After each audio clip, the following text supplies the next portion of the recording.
Olá, meus amigos e minhas amigas, é um prazer muito grande estarmos aqui juntos. Nós estamos aqui na manhã da sexta-feira, dia 10 de julho de 2020, em plena pandemia do coronavírus ainda, né? Claro que já algumas cidades já estão saindo aí, as atividades econômicas estão voltando aos poucos, mas eu quero dizer para vocês, antes de nós tratarmos especificamente do nosso tema de hoje, que é um prazer muito grande, hoje pela manhã, nós estamos aqui dividindo esse espaço com duas grandes figuras, dois grandes profissionais da área do direito do trabalho. Claro que o nosso Rodolfo Pamplona também transita com a maestria de sempre, também na área do direito civil, mas eu queria, antes da gente passar para ouvi-los, falar um pouquinho sobre o currículo de cada um, para que vocês possam acompanhar também, né?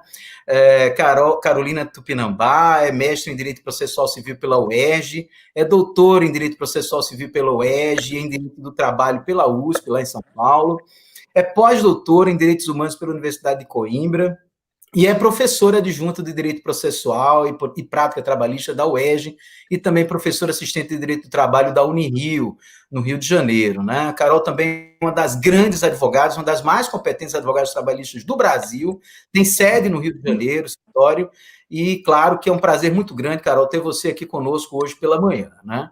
Também conosco o nosso Rodolfo Pamplona Filho, que dispensa comentários e apresentações também na área de direito civil, muito especialmente na área de direito do trabalho também. Rodolfo é juiz do trabalho em Salvador, na nossa Bahia de Todos os Santos, é professor titular de Direito Civil e Direito Processual do Trabalho da nossa Unifacs, e também professor de Direito da nossa faculdade lá da Universidade Federal da Bahia, né? Além de ser vamos dizer assim, Rodolfo, um multiman, vamos chamar assim, né? E ser autor, em conjunto com o nosso querido Pablo Stolze, de uma obra fantástica que nós temos, uma coleção completa de direito civil, que certamente todos conhecem, até tem aqui o prazer de estar aqui, viu, Rodolfo? Eu sempre estou com esse livro aqui ao lado. Você sabe que esse livro aqui eu tenho um prazer redobrado, porque eu passo a orelha do livro, por convite seu e convite também de Pablo. Eu fico muito feliz por ter participado um pouquinho também da capa desse livro. Logicamente que eu estou aqui com o volume 5, mas nós temos a coleção completa aqui conosco do nosso manual de Direito Civil, um manual completaço aqui de Direito Civil, novo curso de Direito Civil. Esse caso aqui do volume 5 é o volume de Direito Reais. Você sabe que eu gosto muito também dessa matéria, né? Bom, vamos organizar aqui a nossa conversa hoje da seguinte forma: eu vou passar a palavra para Rodolfo, que vai fazer algumas considerações em torno do tema principal, da responsabilidade civil do empregador e a Covid-19, né? Nós estamos passando por esse período um pouco diferente mesmo, né? Primeiro, os empresários andaram pressionando muito para abrir as atividades econômicas. Nós estamos com as atividades econômicas já em andamento em boa parte do país, né? E isso tem causado algumas dúvidas em torno dessa questão da responsabilidade civil do empregador, né? E eu vou, para que a gente possa também melhorar aqui a nossa performance no debate, eu vou passar a palavra para Rodolfo primeiro e depois nós vamos dar também a professora Carolina, né? Professor Rodolfo, um prazer enorme tê-lo aqui conosco. Você com a palavra, meu amigo. Olá, meu amigo Toscano, essa figura agradabilíssima que eu chamo sempre de o jurista inoxidável. Ele cada dia parece ainda mais jovem.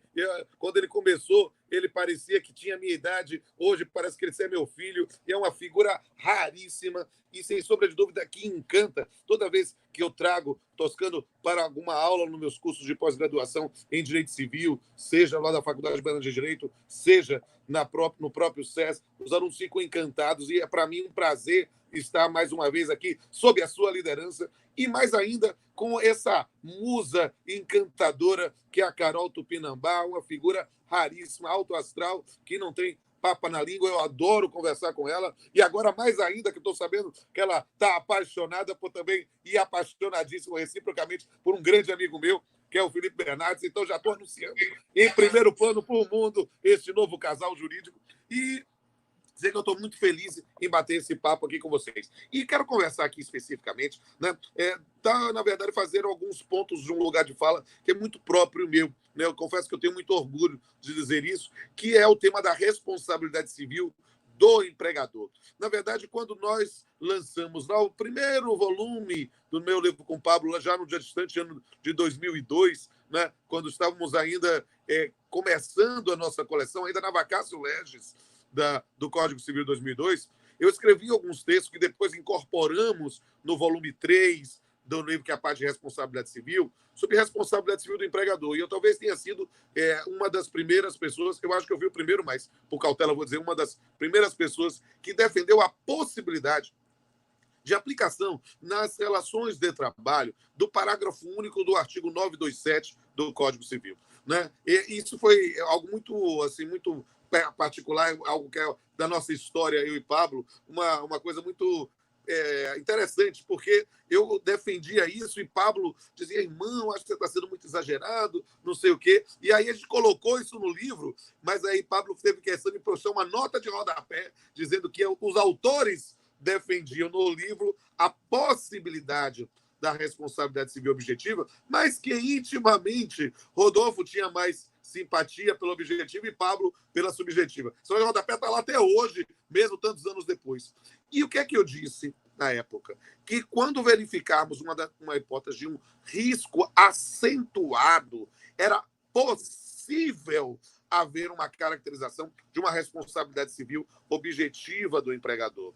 Mas o que é que acontecia? Eu já dizia isso lá no ano de 2002 e as pessoas às vezes não entendiam o que é que eu estava dizendo, porque algumas pessoas chegavam a dizer que Pamplona diz que a responsabilidade civil do empregador é objetiva. Eu nunca disse isso. Eu disse que pode ser. Por quê? Porque o parágrafo único do artigo 927 traz, na verdade, uma cláusula geral, né, que permite, em função do princípio da operabilidade, né, a aplicação de uma responsabilidade civil objetiva sem uma previsão legal específica. Mas as pessoas queriam refutar essa possibilidade em função do artigo 7º, inciso 28 da Constituição, que fala de seguro contra acidente de trabalho a cargo do empregador, sem excluir a indenização a que terá direito nos casos de dolo-culpa, para defender que o empregador teria um direito subjetivo de responder subjetivamente. E eu sempre dizia, gente, não é isso. É preciso entender que essa menção à dolo-culpa lá do inciso do artigo 7º se refere, na verdade, a quase uma metonímia, porque como o Código Civil, a Constituição, foi feita ainda na vigência no Código Civil 16, e que você não tinha uma distinção das regras de ato ilícito de responsabilidade civil, era tudo o artigo 159, a ideia de responsabilidade civil era quase sinônimo de dolo-culpa. A ideia de não haver a exclusão da responsabilidade civil em função do seguro de acidente de trabalho. E aí eu explicava para as pessoas, olha, é preciso entender que o artigo 7º traz um patamar civilizatório mínimo e a ideia de que eu posso ter o básico ali, mas o céu é o limite, porque no caput diz, além de outros que visam a melhoria da sua condição social. E por isso era possível pensar em uma responsabilidade civil objetiva nas hipóteses que houvesse naquela atividade um risco acentuado. Não faria sentido imaginar que uma determinada empresa respondesse objetivamente perante seus credores civis, empresariais, até mesmo consumerista, que nem podia falar aqui pensando já no Código de Consumidor, e tivesse um direito subjetivo de responder subjetivamente. Então, eu defendia isso há muito tempo. E todo mundo que defende uma tese nova, às vezes é tido como um meio doido, meio maluco, alguma coisa assim. Mas que bom que a maluquice chegou no Supremo Tribunal Federal. Né? E em 2019, admitiu-se, e eu digo novamente, o Supremo não disse que o empregador responde objetivamente. Ele disse, tal qual como eu dizia há 18 anos, que ele pode responder objetivamente, se for o caso. E essa é uma circunstância que é muito importante que a gente possa esclarecer nesse momento aqui do debate. Por quê? Porque há nesse ponto, não sei se é por esse mundo estranho que vivemos de tantas fake news, que as pessoas, quando saiu a última decisão do Supremo, que a gente comenta daqui a pouco, retirando a aplicabilidade do artigo 29 da MP 927, a gente vai falar isso mais para frente, né? As pessoas começam a dizer, olha, o Supremo está dizendo que é objetiva e que Covid é doença ocupacional. Não é bem isso. A gente vai trazer daqui a pouquinho. Mas eu não posso ficar falando mais. Por quê? Porque num banquete que tem Toscano e tem Carol Tupinambá, eu sou apenas a entrada. Então é importante que vocês tenham aqui esse banquete que é a inteligência e a simpatia desses dois. Toscano, devolvo a palavra para ti, para você passar para esse encanto que é a Carol. Pamplona, olha, eu vou lhe dizer uma coisa, eu queria que todas as entradas fossem um verdadeiro banquete como esse seu de informação, sabe? Fantástico, eu sinceramente, primeiro você sabe que eu gosto muito desse seu senso divertido, descontraído de tratar de questões super complexas e com a facilidade, objetividade, principalmente com didática enorme, né? Isso é muito bacana, parabéns mesmo aí. Já deu um pouco, digamos assim, o tempero dessa nossa conversa, né? Apenas lembrando... Já soltei uns spoilers nessa época que a gente está trancado em presença. Aí eu estou soltando aos pouquinhos, mas vocês vão ver o enredo com esse encanto aí que é a Carol. Completo, pois é. Inclusive, Carol, antes mesmo de começar, até para situar todo mundo que está nos acompanhando também, quem vai nos ver depois, também precisa organizar essas ideias também, como já disse o Rodolfo, né? Um dos pontos que chama muita atenção é aquela regra geral que a gente tem lá no Código Civil, do artigo 927, quando ele diz que é aquele que por ato ilícito causar dano a outro e fica obrigado a repará-lo. E o grande lance aqui é se nós aplicamos ou não o parágrafo único do 927 a todos esses fatos que nós estamos tratando hoje aqui. O parágrafo único ele diz que haverá a obrigação de reparar o dano, independentemente de culpa, nos casos especificados em lei ou quando a atividade normalmente desenvolvida pelo autor do dano implicar, por sua natureza, risco para os direitos de outrem, né? E foi esse o ponto que foi discutido no tal tema 932, lá do Supremo, e que realmente, como disse o Rodolfo, a gente vai precisar ver aqui com detalhe o que é que acontece nesse período da retomada econômica, com as pessoas voltando ao trabalho agora, né? Carol, olha, você tem a palavra, fique à vontade, muito bem-vinda, muito obrigado por estar aqui conosco, e você tem aí a palavra para apresentar a sua percepção sobre o tema. Ô, Toscano, eu que agradeço, prazer enorme estar aqui com vocês, com o meu querido amigo Rodolfo, que é meu confrade na academia. Primeiro contato na vida que eu tive com o Rodolfo foi ele me ligando para dizer... Ui, peraí que deu um negócio aqui. Peraí. Caramba. Travou aqui, ó. Deu ruim aqui, pronto, resolvi. Né? Rodolfo, você lembra? A primeira vez que você me ligou na vida foi assim, incentivando os meus sonhos, porque eu tinha tentado me candidatar na academia, não tinha entrado, e aí você ligou dizendo que não me conhecia bem, mas que tinha gostado do meu currículo, que era para eu não desistir, e foi dito e feito. Na seguinte candidatura, a gente conseguiu, e ele foi o primeiro presidente da Academia de Direito do Trabalho depois da minha entrada, e desde então eu passei a admirá-lo, mas não só como grande mestre que ele é, né, mas uma pessoa que incentivou um sonho que eu tinha, que era de ingressar na Academia de Direito do Trabalho. Então, sempre que encontro o Rodolfo, lembro disso, da vida, das crenças nos sonhos, desse alto astral, e por isso eu agradeço muito, Toscano, esse convite, para a gente se encontrar nessa sexta-feira aí de manhã. Ainda mais também esse tema, né? Na verdade, o Supremo decidiu essa questão do artigo 29, mas a gente vem aí numa onda muito crescente do Supremo Tribunal Federal e preocupado, de um modo geral, com saúde e segurança do trabalhador. Eu acho que isso, né, é uma das heranças que vem aí para ficar a partir de tudo isso que a gente está vivendo com essa pandemia. Quer dizer, o Supremo já tinha se deparado com questões trabalhistas de saúde e segurança, a questão da grávida lactante, a questão do bombeiro lá atrás, do nexo epistemológico, enfim, mas a gente vem vendo o Supremo Tribunal Federal crescer muito em termos de balizamento, né, de responsabilidade civil do empregador, do tomador de serviço em geral, em relação à saúde e segurança dos trabalhadores. Agora, uma perspectiva assim que eu imagino que possa ser diferenciada, muitas vezes a doutrina fica um pouco dedicada, focada nessa questão de ser responsabilidade civil, de ser responsabilidade objetiva e subjetiva. Mas também a gente pode olhar como um todo, Rodolfo, e na minha tese do pós-doc eu falei muito sobre isso, que era dano extrapatrimonial, de que a responsabilidade do empregador não necessariamente tem que ser classificado como objetiva e subjetiva, uma vez que o contrato de trabalho, né, ele numa perspectiva macro, ele está inserido na teoria geral dos contratos e, portanto, ele tem que ser lido, né, pelas balizas da boa-fé objetiva e, portanto, a gente teria, né, intrínsecos os deveres anexos ao contrato, e um desses deveres, o dever de proteção, dever de lealdade, de informação, mas o dever de proteção. Então, a responsabilidade do empregador, do tomador de serviço, antes de objetiva ou subjetiva, ela pode ser tomada até mesmo, né, numa perspectiva contratual. Então, assim, se eu exponho o trabalhador, o prestador de serviço,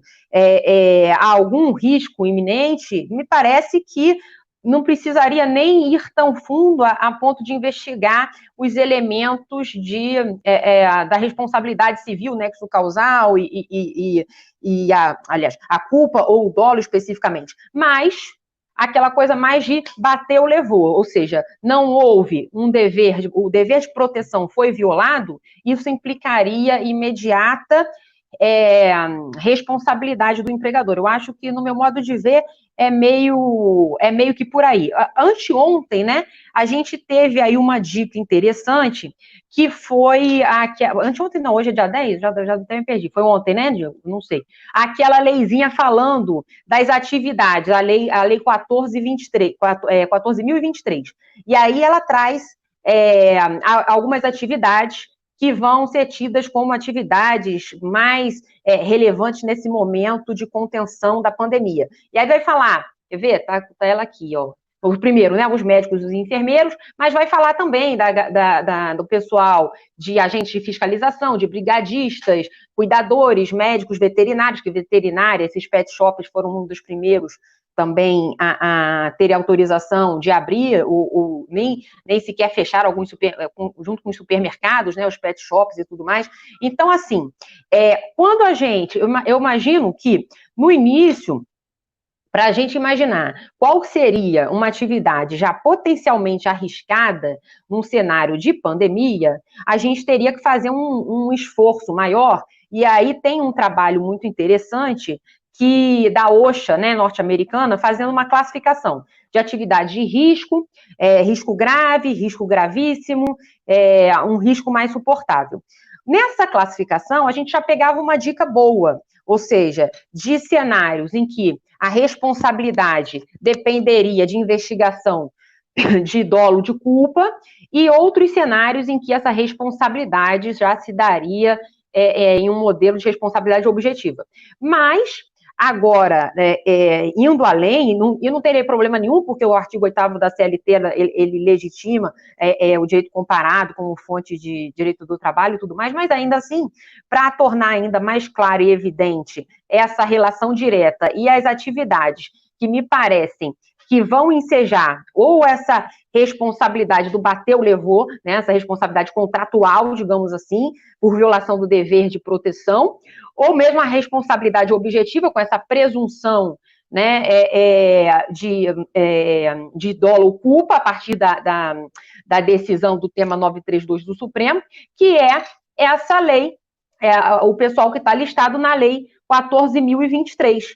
E aí a gente tem uma lista, os coveiros, profissionais de limpeza, eu não sei, vai falar nos farmacêuticos. Vejam que essa lista, para o cenário que a gente tinha na perspectiva desse órgão norte-americano, da OSHA, mistura o pessoal do gravíssimo com o pessoal do grave. E aí eu não sei se seria um tema aí para a gente avançar, mas também assim nessa vibe, né, de fornecer apenas um comes e bebes aí de entrada para o nosso banquete, eu faço esse destaque para a gente passar para um tete-a-tete aí mais dinâmico.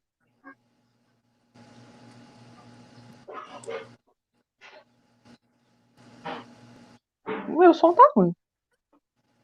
como disse Rodolfo, essa entrada também, como você já confirmou também que era o caso, né? Ela é um verdadeiro banquete já, né? Vocês são extremamente objetivos, vão em cima do ponto mesmo, né? Mas vocês sabem o seguinte, que uma das grandes curiosidades do Brasil, eu imagino, principalmente o setor empresarial, né? O setor empresarial anda meio atônito com isso, porque ao mesmo tempo em que exige a volta da atividade econômica, também fica perplexo com uma eventual responsabilização objetiva, vamos dizer assim, ou algum tipo de responsabilização, por conta da contaminação dos empregados no ambiente de trabalho, né? E quando eu parei para ver o tema 932, que foi julgado lá pelo Supremo, né, isso ainda em março, né, eu vi que eles estavam julgando o tema 932 em março, ainda antes mesmo de começar a grande fase, digamos assim, desse período pandêmico que nós estamos vivendo, né? E lá nesse tema 932, o Supremo decidiu que o artigo 927, isso é a tese que foi firmada, parágrafo único do Código Civil, ao qual nos referimos ainda agora há pouco, é compatível com o artigo 7º, inciso 28 da Constituição, sendo constitucional a responsabilização objetiva do empregador por danos decorrentes de acidente de trabalho, nos casos especificados em lei, ou quando a atividade normalmente desenvolvida, por sua natureza, apresentar exposição habitual a risco especial com potencialidade lesiva e aplicar ao trabalhador um ônus maior do que aos demais membros da coletividade. Isso é a tese fixada pelo Supremo, né?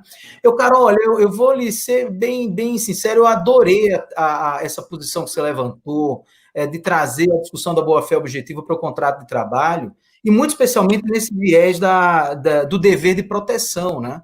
E como também disse Rodolfo ainda agora há pouco, não é que é uma boa-fé objetiva, não é que nós estamos tratando aqui de uma responsabilidade objetiva como regra, né? Ela pode ser objetiva, né? E a minha primeira pergunta, ela vem exatamente daí, sabe? Será que, na medida em que vamos considerar aqui que você não tem uma atividade voltada para o tratamento do coronavírus, nem é uma atividade essencial. Vamos aqui fazer uma distinção entre esses dois setores, digamos assim, esses dois modos de análise diferentes, né? Você tem lá o empregado de um hospital, pelo que eu entendi, isso vai fazer uma diferença aí, né? Atividade fim, empregado do hospital, enfermeiro, médico, o pessoal da limpeza do hospital também, mas também, por outro lado, você tem o gerente da loja de roupa, né? A pessoa que vende lá, sei lá, numa loja de presentes, né? O balconista da loja de presente, o pessoal da construção civil também, que é um ramo importantíssimo nessa análise aqui, né? Que não tem a ver com, não é atividade fim ali voltada para a saúde, né? Então, eu pergunto a vocês, e isso realmente eu acho que é o ponto central mesmo da nossa conversa, né? O empregador vai lá que o pedreiro fica contaminado na obra, e ninguém sabe se ele está contaminado na obra ou não, enfim, o empregado fica contaminado na obra, o balconista contaminou também. O empregador vai ter que indenizar ou não o tratamento, ou mesmo, eventualmente, a hipótese de falecimento desse empregado, né? Eu acho que esse é o ponto mais central aqui da nossa conversa, né? Rodolfo, vai lá. Deixa eu dar um pitaco. Já estou com o áudio aí? Ótimo. Então, vou dizer aqui é preciso a gente fazer um resgate interessante sobre essa que é a decisão do Supremo Tribunal Federal, que retirou a aplicabilidade, a eficácia do artigo 29 da MP 927, que ainda está em votação aí no Congresso Nacional com esses pepinos e conflitos jurídicos e políticos. O que é preciso entender? O artigo 29 da MP 927, ele trazia uma previsão específica de que o indivíduo que estivesse contaminado com o vírus não estaria enquadrado num acidente de trabalho, de uma doença do trabalho. E aí o que acontece? O Supremo Tribunal Federal, baseado justamente na decisão de 2019, desse tema que foi reconhecida a possibilidade de uma responsabilidade civil objetiva, afastou, e na verdade a menção à responsabilidade civil objetiva lá foi dito opta dicta, ou seja, no campo da fundamentação, mas não da fundamentação, no campo da argumentação, mas não da fundamentação. E é preciso entender quais são os efeitos dessa retirada de eficácia. Por quê? Porque os efeitos da retirada de eficácia é retornar as coisas ao status quo antes. Então é preciso entender como é que era isso. era baseado na Lei 8.213, que é a Lei de Benefícios da Previdência Social, em que um empregado pode contrair uma doença, qualquer doença, não estou falando de Covid, não estou falando de coronavírus, uma doença no trabalho, e, em função disso, ter a aplicação das regras específicas da infortunística, né? O equivalente a acidente do trabalho, ou a doença ocupacional, mesmo sendo uma doença no trabalho, não uma doença do trabalho. E aí, dentro dessas circunstâncias, o que aconteceu? Né? Como é que era a coisa e como voltou a ser? Bem, para que o empregado possa se valer dessas circunstâncias, ele precisa demonstrar algo que é muito caro para nós, do campo da responsabilidade civil, que é o nexo de causalidade entre aquela patologia e o trabalho. Não necessariamente dizer que é uma doença do trabalho, mas demonstrar que ocorreu no trabalho. E aí a gente tem uma dificuldade profunda. Por quê? Porque a verdade é que todos nós já conhecemos pessoas próximas a nós que se contaminaram e eventualmente já conseguiram se recuperar, e outros que eventualmente vieram a óbito. Então, essa doença, esse inimigo invisível e silencioso, já tem vítimas que não são pessoas que estão longe, próximas a gente, e que se contaminaram como? Não dá para afirmar peremptoriamente. O indivíduo desconfia. Mas por quê? Porque a doença já é comunitária. Nós podemos ter um contágio andando na rua ou andando no próprio prédio da gente. Então, perceba que essas são circunstâncias que trazem uma dificuldade para o reconhecimento. Por quê? Porque a doença é comunitária. A doença não é mais incidental. Não, a gente não tem como fazer, foi o contato com o fulano de tal. Não, às vezes a gente desconfia, mas não tem essa afirmação. E o problema é que, para efeito da responsabilização, nós teríamos, na verdade, o efeito para a aplicação da infortunística, a gente teria que demonstrar esse nexo de causalidade. O que é que acontece e por que o Supremo trouxe nesse ponto? Eu vou dizer, alguém que contraiu especificamente a Covid é doença no trabalho? A resposta é um peremptório não. Não necessariamente. Por quê? Porque ela pode ter contraído em qualquer momento. Se ele demonstrar, aí perceba, não tem como demonstrar, é só o auxílio. Mudou de nome agora, mas o antigo auxílio-doença, e aí o indivíduo retorna ao trabalho normalmente, enquanto está afastado, fica os primeiros 15 dias pelo empregador, depois disso pela Previdência Social, e retorna. Mas não tem outro efeito por contrato de trabalho, senão a interrupção e depois a suspensão. Retorna, vai lá. Agora, houve a demonstração, de fato, aí o que é que acontece? Houve a demonstração que contraiu no ambiente de trabalho, né? Aí a gente vai verificar nesse ponto que nós vamos ter todos os riscos da infortunística e os efeitos por contrato de trabalho, inclusive a estabilidade do artigo 118 da Lei 8.213. Mas perceba, o fato de ter contraído no trabalho significa que o empregador vai ter de pagar alguma coisa? Não, porque pode ser um fato da vida. Perceba que, embora um colega tenha lá estado com vírus assintomático e transmitiu, no trabalho isso pode acontecer.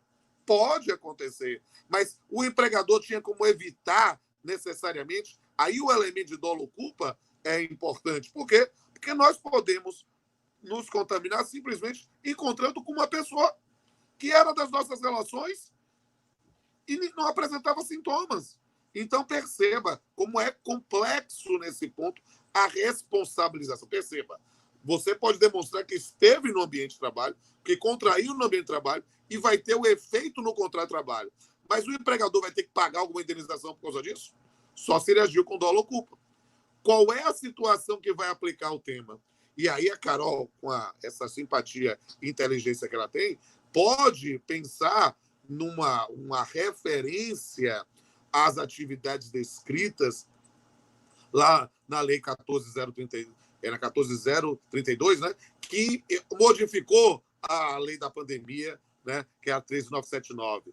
Mas talvez, a priori, o campo maior seja efetivamente de quem está na frente de batalha. Porque, raciocínio, a pessoa que está no mercado, que está na farmácia, que está na empresa de delivery, ela está trabalhando, ela está sendo como uma atividade essencial. Mas ela necessariamente vai ter contato com o vírus? Pode acontecer. Uma linguagem informal, shit happens. Pode acontecer. Mas perceba, o cara que está na frente de batalha, o médico, nesse ponto, ele vai ter contato com o vírus. E talvez seja para esses que nós possamos pensar na aplicação do parágrafo único do 927. Ali sim, talvez tenhamos uma responsabilidade civil objetiva. Esse é o posicionamento que eu tenho defendido. Agora, perceba, é algo que tem algum tipo de flexibilidade para pensar no enquadramento. No coveiro, de quem está literalmente fazendo isso, especificamente pessoas que estão com Covid, que morreram em função disso, há possibilidade de transmissão ou não? Essa é uma questão que a gente precisa entender. Depois do corpo morto, há possibilidade de transmissão? E aí é uma questão que a gente vai ter que analisar se pode enquadrar na responsabilidade civil objetiva. E aí é justamente essa sintonia fina, essa tessitura, essa busca especificamente do qual caminho é que vai dizer. E é algo que não tem como resposta a priorística, vai ser buscada pela jurisprudência. Devolvo a palavra aí, chefe. Muito bem, Rodolfo. Eu acho que absolutamente clara essa posição sua, né? Interessantíssima também. E, Carol, olha, eu vou lhe passar a palavra já e também você tocou nesse assunto ainda agora há pouco, né? Da lista da Lei 14.023 e vou só insistir um pouco nessa questão da atividade meio e fim. Você acha que isso pode influenciar eventualmente na percepção do juiz na hora de determinar ou não se o empregador deve indenizar, né, o empregado, né? Com certeza. Toscano, esse homem resolve a minha vida em geral. Você vê que organizou o pensamento, me botou na academia de brasileiro, me incentivou na academia. Meu namorado eu conheço por conta dele, porque ele que botou no mesmo grupo. E agora organiza a ideia assim, bem fatiadinha. Exatamente isso. Quer dizer, a gente tem na verdade, a gente tem algumas atividades em que vamos presumir, porque o contato com o vírus vai ser diário, que essa doença foi adquirida no trabalho. Bom, aí a doença foi adquirida no trabalho? Foi. Quais são as consequências disso? A gente tende a pensar mais automaticamente na estabilidade quando retornar da licença médica. Acabar a percepção do benefício, o 118 da lei de benefício. Bom, mas além disso, né, a gente ainda tem algumas outras repercussões. Consequência, o sujeito, para o trabalhador, né? Se for hipótese de doença adquirida, que vai ser equiparada, então, ao acidente de trabalho. Você não vai ter a carência no regime previdenciário, não é isso? Você vai ter que manter para esse empregado o recolhimento do Fundo de Garantia por Tempo de Serviço, você vai ter mais o quê? Multa, possibilidade de aplicação das multas, né, contra o empregador que causa acidente de trabalho, a questão da cobrança regressiva da Previdência Social para o empregador também, né, a ação de regresso que pode sofrer do INSS. E aí, dentre essas consequências, aquela alíquota que o empregador paga, né, de seguro destinada à aposentadoria especial. Agora, também uma outra consequência, né, bem manjada, além da estabilidade, vai ser justamente a indenização. Por quê? Porque aí o artigo 7º fala que, no caso de ser configurado um acidente de trabalho, além do benefício, e aí essa doença vai ser equiparada, né, nesse cenário ao acidente de trabalho, além do benefício, o sujeito vai receber a indenização do empregador. Só que essa indenização, né, ela vai ter cunho, tem uma parcela dela de cunho sancionatório, de cunho pedagógico, que não tem como existir num cenário. Então, vamos pensar assim, me chega muita consulta assim na advocacia de empresas de saúde que fazem tudo, fazem das tripas coração, botam EPI, troca-se todo dia, todas as medidas de segurança, sistema de rodízio entre profissionais, mas ainda assim o sujeito vai pegar, vai contrair a doença. E aí a gente vai ter todas essas consequências de ordem previdenciária, de ordem trabalhista. Me parece que a incidência da responsabilidade objetiva vai fazer, eu acho assim, nesse cenário, eu não sei se o Rodolfo concorda, mas nesse cenário eu acho que a gente teria uma indenização, vamos dizer assim, mais suave, porque ela não teria o caráter punitivo, o caráter pedagógico, mas existiria o dever de indenizar? Me parece que sim. Sempre me pareceu, mas vou te falar uma hora que deixou de me parecer. Quando chegou uma outra empresa que não tinha essa finalidade, quer dizer, a atividade fim dela não era hospitalar, não era atendimento médico, mas de repente ela se viu ajudando, porque ela tinha um grande espaço físico e então e também uma lateralidade com o hospital. Então o que fez a empresa, que na verdade era uma creche, deixou algumas pessoas ser internadas lá, abriu um espaço como se fosse um hospital de campanha. E aí, bom, ainda colocou pessoas da sua equipe à disposição. Não é atividade fim, mas olha, passou a ser, né, meio que uma enfermaria de pessoas contaminadas. E aí a pergunta também cruel. Bom, então eles vão ter responsabilidade objetiva, quer dizer, o sujeito em tese, né, só está querendo ajudar, digamos assim, né, no popular. E aí tá, lógico, né, a pessoa que, o enfermeiro, na verdade eram cuidadores, pessoas que estavam ali para ajudar, um trabalho meio que voluntário até, se contaminassem, certamente não estariam submetidos à carência, a gente estaria aí num cenário das consequências do direito previdenciário, até do direito penal, porque, eventualmente, né, se você não toma as medidas de saúde e segurança do trabalho, você está incidindo uma contravenção penal, mas tudo bem. Mas indo além, quer dizer, existiria um dever de indenizar? Aí eu fiquei na maior dúvida, porque eu sempre acreditei que sim, achava que sim, mesmo que a gente pudesse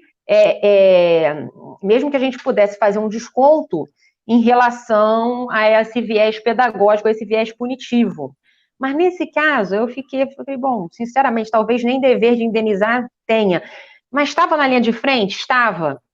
É uma discussão meio difícil, né? Eu não sei o que o Rodolfo pensa, e daí eu passo para vocês dois para me livrar dessa reflexão que já cansou de ocupar a minha cabeça. Mas eu respondi para o cliente que haveria um risco de um dever de indenizar automático, digamos assim, né? Por força da responsabilidade. Hoje a gente tem mais uma busca, né?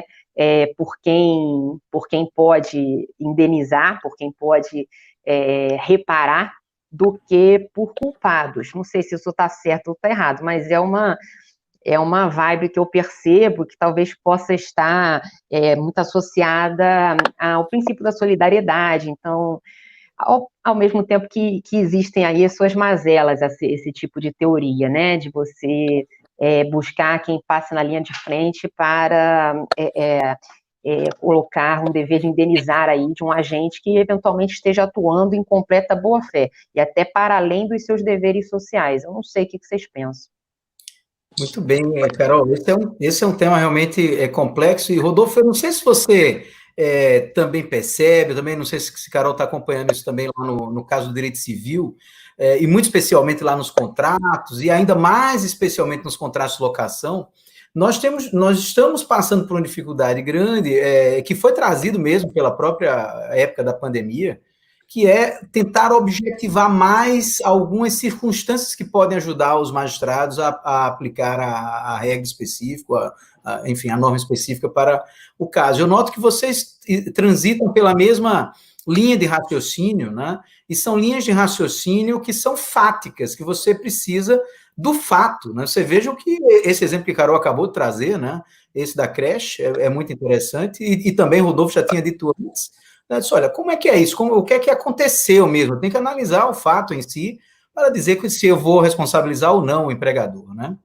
Então, Rodolfo, eu vou passar a palavra para você, para também comentar essa indagação que foi deixada por Carol, e também tratar um pouco sobre isso, né? Acho que, embora você e Carol tentem aí realmente trazer um critério objetivo para a análise da hipótese, vamos lá, eu estou considerando que nesse caso concreto não há como responsabilizar na regra, eu vou ter que analisar as hipóteses de responsabilização em cada situação específica, né? Pelo menos foi assim que eu entendi que vocês analisam, né? Beleza, eu posso responder tranquilo e já ajuda aí a minha afilhada Carol aqui. Eu estava vendo aqui, dando um pitaco aqui no YouTube, vendo o pessoal. O Lauro já disse que eu vou ser o padrinho do casamento da Carol. E vou fazer com muita honra. Então, nesse ponto aqui, eu quero dizer a vocês o seguinte, que esse tema trazido pela Carol, a gente tem que lembrar sempre daquela máxima, que em direito, a menor diferença de fato gera a máxima aplicação do direito. Essas pessoas que estavam lá, estavam trabalhando espontaneamente ou estavam como empregados? Porque isso vai ser uma questão. Era trabalho voluntário, em sentido próprio.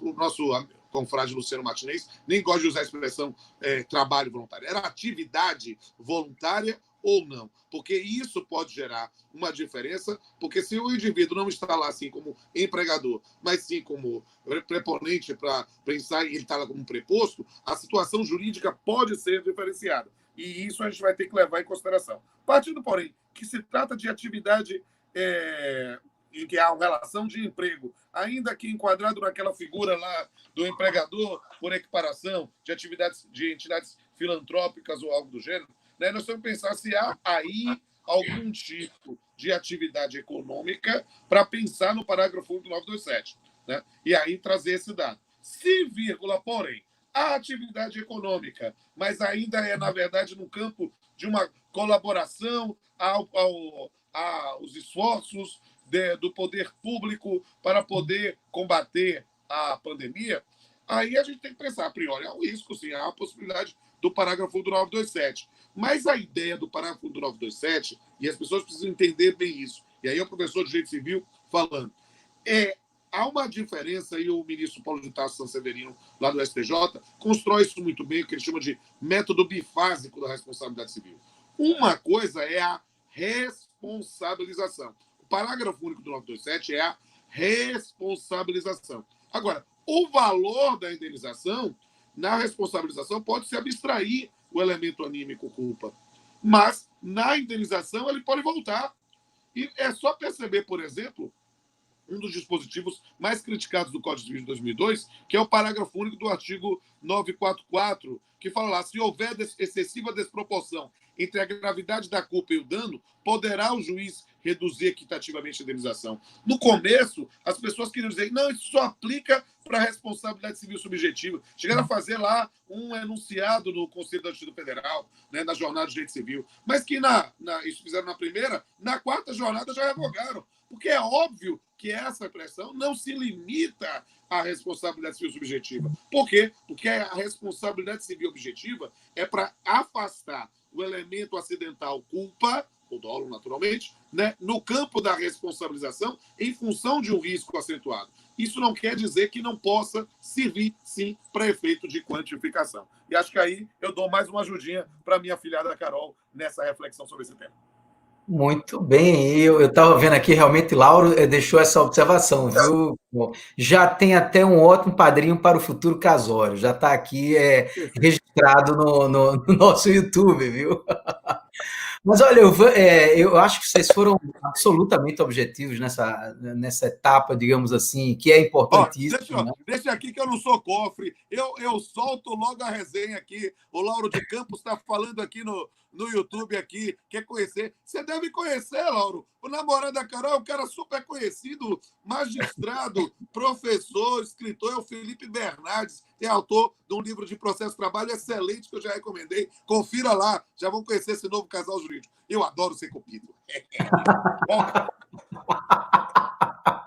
Muito bem, tem que ser mesmo. É bom, Rodolfo, faz bem a gente, né? Mas olha, eu vou mudar um pouquinho só. Na verdade, digamos, o tema central é exatamente o mesmo, mas se a gente for considerar a teoria do risco criado, né, que me parece, como o Rodolfo disse ainda agora há pouco, que é a tônica do parágrafo único do 927, o que é que a gente poderia considerar como uma imprevidência do empregador? E aqui eu também levando em conta o texto lá do artigo 501, parágrafo 1º da CLT, que vocês conhecem bem, né? O que é que vocês acham que poderia ser considerado uma imprevidência do empregador? Isso tem alguma repercussão na responsabilização? Para mim ou para Carol? Você que manda. Só os dois. Você fala primeiro, vai lá. Tá, então, eu sou mais atirado, né? A Carol é elegância. Então, nesse ponto, olha, é preciso entender especificamente que essa noção de imprevidência, quando a gente pensa lá na força maior, afastar a imprevidência, estamos pensando realmente, eu transponho isso automaticamente para a teoria geral da responsabilidade civil. Eu gosto de teorias gerais, né? Então, nesse ponto, é pensar na noção do elemento culpa. Que cargas d'água é culpa? Quando eu dou aula na graduação para os meninos, meus amigos, o que é culpa? Vem logo um aluno dizer imprevidência, imprudência e imperícia. Eu digo, pé, resposta por metade. Eu pedi o que é, eu não pedi exemplo. Por quê? Porque as pessoas às vezes esquecem o que é o Instituto. O que é culpa? Alvino Lima, que foi professor titular da USP, sergipano sensacional, no começo do século XX, ele tem um livro muito bom, chamado Culpa e Risco. Ele dizia o seguinte, culpa é a violação a um dever jurídico pré-existente. Ou seja, essa noção de imprevidência está justamente relacionada a uma violação a um dever jurídico pré-existente, um dever de cuidado, um dever... Então, gente, antes de previsão legal específica, e coisa até do senhor presidente da República saiu vetando, parece que é uma observação, uma presunção juminis, né? Carol, que é processualista do trio aqui, né? É a ideia de aplicar a ideia de presunção da homens, de dizer, olha, o fornecimento de máscaras, álcool gel, como uma forma de evitar o contágio, parece hoje uma medida muito mais importante do que ter uma previsão numa ANR ou algo do gênero. Então, a gente, quando se reconhece socialmente uma determinada conduta, isso fica muito mais fácil de visualizar. Eu acho que eu iria por essa linha. Não sei, na minha afilhada Carol. Não, pois é, Rodolfo. Inclusive, a pergunta que eu tinha feito foi justamente nessa linha, né? Se a empresa fornece, veja, a gente está tratando das empresas não que sejam no front, que tenham a ver com o front mesmo de batalha ali, mas fornece álcool gel, se preocupou em fazer a asepsia do ambiente de trabalho, né? Informou aos empregados do perigo, muitas vezes alguns ainda duvidam mesmo dessa voracidade do vírus propriamente, né? Então, eu acho que isso, de um certo modo... Sinceramente, meu amado, eu não posso falar em concreto, mas em abstrato, porque eu sou juiz, né? Não posso falar de caso concreto, mas em abstrato, é um pedido de reparação de danos. Nessa circunstância, na minha vara, a gloriosa 32, né? O negócio da minha vara é horrível falar isso. Mas, na minha unidade jurisdicional, improcedente, meu velho. Por quê? Porque, para mim, só há possibilidade de procedência numa circunstância dessa se for uma hipótese de responsabilidade civil objetiva. Né? E não é o caso, como você está falando, é a situação de um fato da vida. Agora, isso quer dizer que não há a proteção da infortunística? Não. Há a proteção da infortunística. Por quê? Porque demonstrado que foi efetivamente de um cliente que passou lá um dia especificamente assintomático, sem nenhum tipo... E todas as cautelas tomadas, mas o indivíduo conseguiu demonstrar que ele contraiu, vai ter a estabilidade, vai ter o dado. Agora, não tem indenização a ser paga pelo empregador, porque ele não incidiu em dolo culpa. Perfeito. Carol, você com a palavra, porque o Rodolfo, se a gente não der um aperto nele, ele vai até às 6 horas da tarde, viu? A gente tem que ver que o tempo urge e o estômago ruge. É meio-dia, a gente tem que dar um encerramento. Imagina, mas ele é ótimo de ouvir, o Toscano. Eu não... Peraí, agora eu tinha que falar o que era, hein, Rodolfo? Eu já nem sei qual que é a pergunta, aí depois ele entrou, eu já nem sei o que é. Eu tinha voltado a tocar naquela assunto. Não, não, isso é importante. Como é que faz para caracterizar a culpa? Sabe uma coisa que eu tenho feito, hein, Rodolfo, que eu acho que sai muito bem? Até uma negociação com o sindicato, junto com peritos. E aí, assim, né, porque ficou, de repente, se viu tudo desatualizado, PPRA, PCMSO, porque ninguém, né, a gente não tinha muito essa preocupação desse tipo de doença que você pega, não sabe se como, o sujeito que é assintomático, sujeito que não é. Então, assim, algumas empresas, o que eu tenho feito é uma renovação de laudos de saúde e segurança e, inclusive, diálogo com os sindicatos. Olha, vocês acham que poderia ter mais alguma coisa que a gente poderia dar aqui para poder melhorar, né? O direito do trabalho, ele é fruto muito disso, do diálogo, né? Do bom senso meta-individual, né? Das pessoas se sentirem confortáveis. E aí você se depara com situações de pessoas que são grupo de risco, médicos que são grupo de risco, mas que querem, porque acham que é missão. Outro dia tinha uma médica grávida que cismou que queria trabalhar na linha de frente. E aí o hospital pode deixar, não pode? Ela cismou que quer, porque não quer. Então, isso não aumenta a nossa responsabilidade? Eu falei, vocês são hospital, vocês já estão até aqui envolvidos em responsabilidade objetiva. Então a gente pega uma declaração da médica. Gente, eu acho que isso aí é meio... Mas eu acho que talvez o sindicato ser avisado desse tipo de coisa que está acontecendo. Nesse caso da creche, foi interessante porque era assim, a creche falou assim, olha, a gente não vai atender mais, atividades suspensas, só que a gente vai emprestar aqui para o hospital do lado, vamos abrir aqui. Quem quiser trabalhar, vai continuar trabalhando e a gente vai pagar o salário. Olha que maluquice.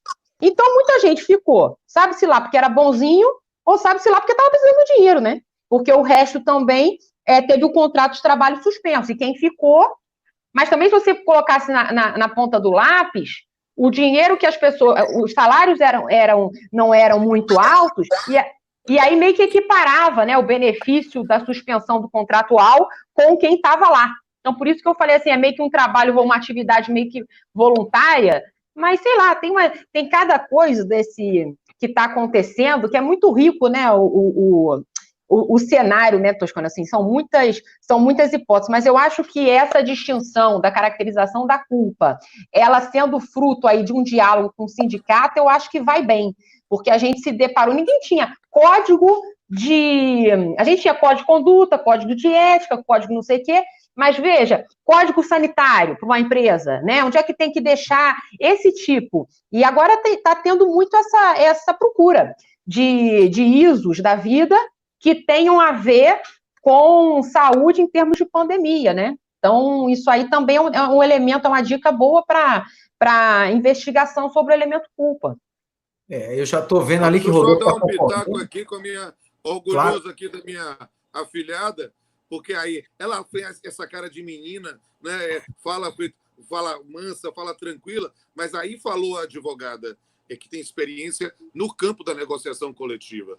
Olha, cara, que eu estou vendo aqui uma pergunta aqui do grupo do Eduardo, aqui, estou olhando aqui, e ele perguntando sobre os riscos, né, do teste rápido. Eu digo, olha, cara, isso pode ser estabelecido justamente no campo da negociação coletiva, se a empresa está buscando efetivamente, eu não quero usar essa expressão, porque essa expressão é muito marqueteira, né? Se blindar, mas vamos dizer, ela quer tentar, pelo menos, ter um gerenciamento de riscos pela via negocial coletiva, ela consegue. E aí a experiência da Carol é algo que ela tenha um lugar de fala que eu não tenho. Eu sou juiz, pô. Ela que é advogada, que está na frente e que pode ver nesse campo de negociação como vocês podem conseguir realmente no momento de empoderamento e de negociação.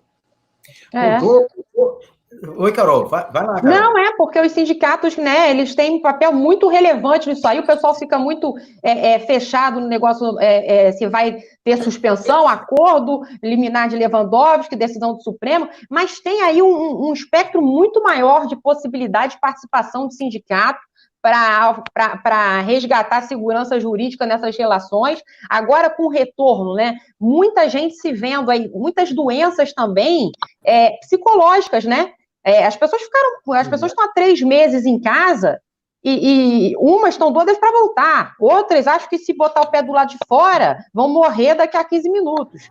Então, também, né, agora a gente vai ver meio que quem é quem. Os empregadores, os tomadores de serviço que vão dar suporte a isso, o papel de comissões de conciliação prévia dentro das empresas, do diálogo, da negociação coletiva, né, de você ter uma empatia melhor com as pessoas que estão sofrendo mais, que são grupos de risco dentro desse cenário de doenças ocupacionais derivadas, não só a própria Covid, mas as doenças derivadas, esse medo de contrair, essa insegurança, tudo isso, né?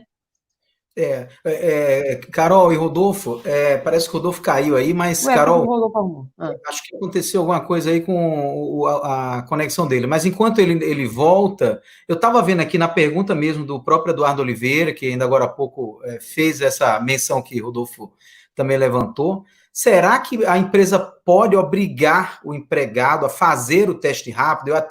Eu até vou ampliar mais um pouquinho, porque eu estou vendo também que está sendo muito comum nas empresas, e mesmo para os consumidores, isso também acontece com os consumidores e com os clientes das empresas, né?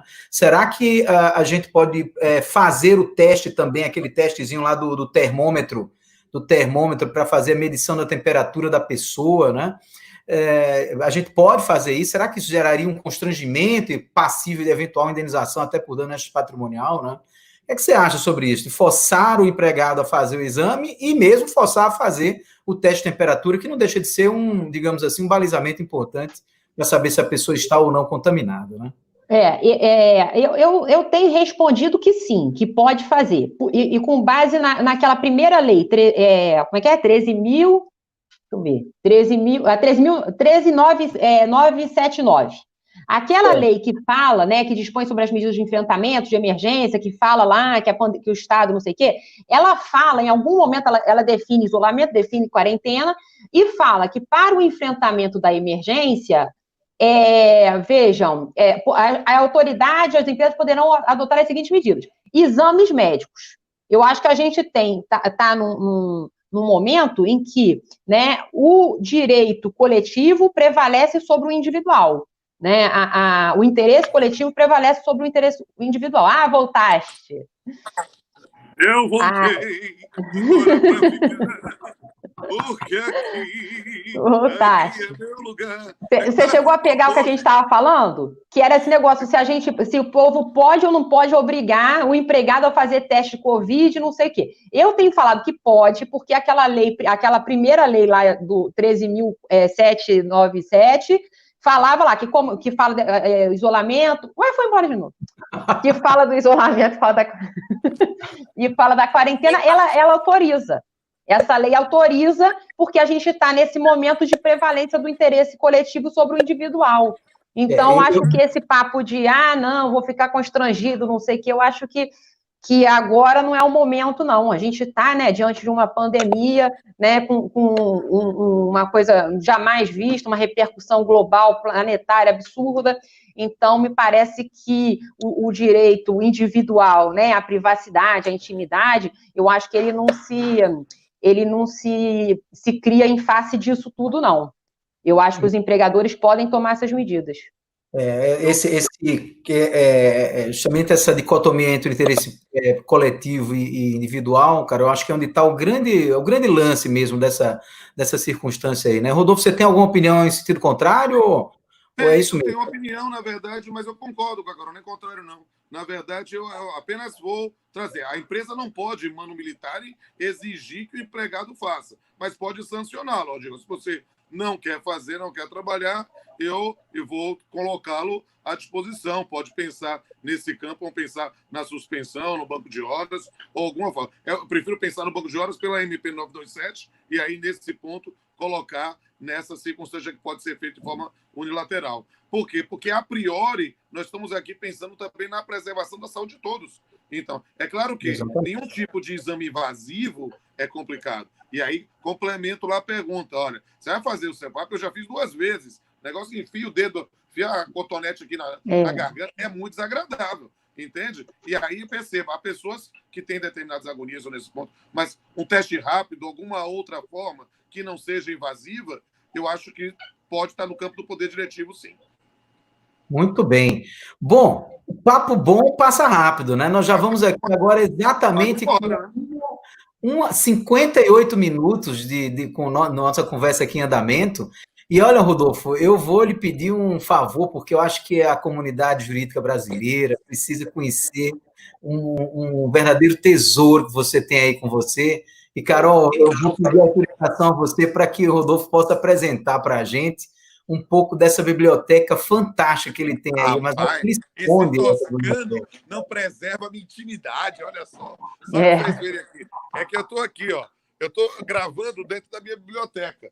E aí, o que é que acontece? Eu tenho uns 7.000 livros, então é livro para tudo quanto é canto. Então, aí, se alguém quiser ver, eu tenho a coleção completa da LTR, pessoal da Trabalhista, tenho aqui alguns livros raros, eu tenho o Mário de la Cueva, autografado, que eu ganhei do professor Nivaldo Boaventura. Tenho instituições, vários anos, todos autografados. A Maurício Mascaro Nascimento também. Aí tenho revistas em geral aqui. Agora, para Toscano, gosta de civil aqui, de civil. Eu tenho a coleção completa aqui. Eu tenho de Ponte de Miranda, aqui o Tratado de Direito Privado, né? Aqui tem livros aqui, nossos amigos Schreiber, o Tartucci, a galera toda aqui. Tem, obviamente, minha coleção completa aqui, Direito Civil, todos os volumes, né, todas as edições. Aqui, você vai ver até lá embaixo, aqui tem o formato anterior, quando era capa dura. Tem de tudo aqui um pouquinho. É divertido, né? E aí eu confesso que aqui é onde eu me escondo, onde eu produzo, onde eu reflito, né, nesse meu cantinho aqui, para eu guardar meus livrinhos. Mas Muito eu acho que eu bem. tenho que encerrar. Eu posso fazer um poeminha curtinho para encerrar? Só deixa, eu ia acabar com a sua raça se eu tivesse no meu escritório, porque o meu escritório tem uma prateleira que é só você. Olha aí. Olha, que fofes! Olha só! Carol, vamos fazer uma live para mostrar. Aí vou tirar uma foto, eu e eu mesmo. Vamos fazer uma live, Carol, direto de lá do escritório, viu? Vamos deixar esse compromisso para a gente aqui também. Vamos analisar a jurisprudência pós-pandemia sobre a responsabilidade civil. Empregador. Será um prazer estar com vocês. É tudo de bom. Eu espero que na nova normalidade a gente possa voltar a ter esses encontros presenciais, porque é, sem sombra de dúvida, o que eu mais sinto falta. E quero que vocês conheçam minha casa e tenham a oportunidade de a gente bater um bom papo. E eu sei que o Toscano gosta, tomarmos uns bons vinhos. Com certeza. Rodolfo, eu vou lhe pedir o seguinte: eu vou passar a palavra para a Carol para fazer as considerações finais e depois eu volto a palavra para você fazer o poema, certo? Acho que a gente não pode encerrar sem um poema. Carol, você com a palavra. Ô, querido, mas é só para agradecer mesmo. Isso que o Rodolfo falou tá perfeito. Saudade, porque ele tem na casa dele coleção de prato boa. Como é que é aquele nome do prato? Prato boa lembrança. E alguns, quer dizer, eu acho que 2, eu tive a oportunidade de estar sentada num restaurante quando ele adquiriu. Uma pessoa de maravilhosa companhia, que eu sinto muita saudade de estar perto, presencialmente. E fiquei muito alegre, Toscano, por poder conhecê-lo. Quem é amigo do Rodolfo é meu amigo. Estou à disposição para as próximas. Esse tema de saúde e segurança, né, o direito do trabalho, é um direito de vida, é muito importante. A gente não pode nunca perder isso. Então, só tenho a agradecer por esse pedacinho da manhã. Muito bem, Carol. Eu que agradeço muito pela sua participação. Você é uma profissional competentíssima, é exatamente e guarda exatamente essa aproximação com que a gente está tentando aqui fazer no nosso canal, né? Ter pessoas super competentes como você. Eu sei que você é uma das melhores advogadas trabalhistas do nosso país, você tem sede no Rio de Janeiro, e já isso facilita muito ter um trânsito com múltiplas circunstâncias, como você já disse, né? Isso deixa a gente muito mais rico aqui de informação e a gente vê isso com muita clareza também ao longo das explanações. Além do mais, ser também uma professora super bem citada no Rio de Janeiro, no Brasil todo, né? E isso deixa a gente muito feliz em ter conosco aqui, viu, Carol? Muito obrigado mesmo. Eu vou passar a palavra, Rodolfo, para você fazer as considerações finais, e não esqueça do nosso poema, que você sabe que poesia alivia a nossa alma, né? Só não faz chorar, hein? Só não vai fazer chorar. Aqui, ó. Tem um monte de gente aparecendo aqui atrás, ó. Aqui, ó, apareceu aqui na live. Quer aparecer? Mas não adianta. Vai ser a mulher do Fábio Pochá. Então, aqui.